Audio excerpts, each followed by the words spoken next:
Okay, here's the story. Where do I begin? Okay, so I grew up in Westchester County, which is the last county, the southernmost county in New York State before the boroughs and Long Island.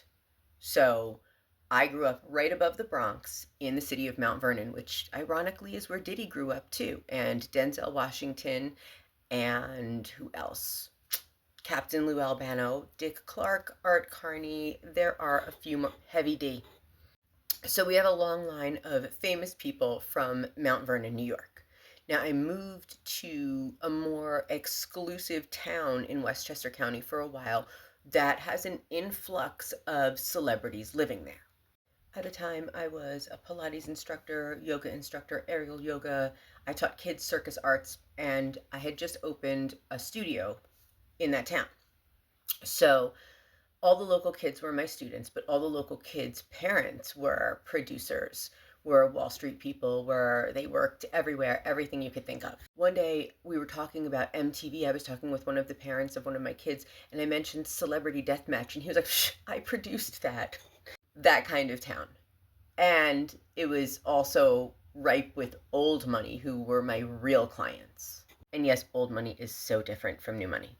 But one thing about this town is now the celebrities would come in, but all of the kids in the town, it was kind of their flex that they lived and went to school with celebrities' kids.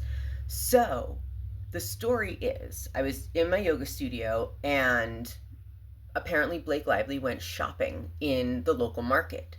And a couple of the teenagers that worked there got a little starstruck, like fangirled, got giddy, and I think asked her for like an autograph or a selfie or something, and she got angry and called the store and complained.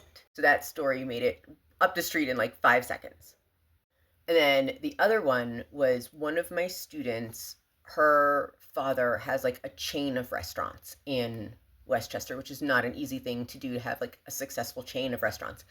And she saw Ryan Reynolds outside of her dad's restaurant, so she ran up to him with her friends and asked for an autograph, and he was very rude to them.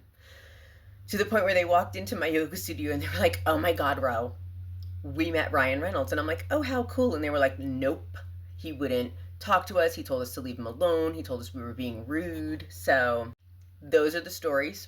They are true. I told them on an interview on Flossom Talk. I know the both of these two saw it and are just very angry with me for telling the truth. But now that we know what we know, coming from Taylor Swift's camp, I was right to say what I said. Let me know what you think in the comments.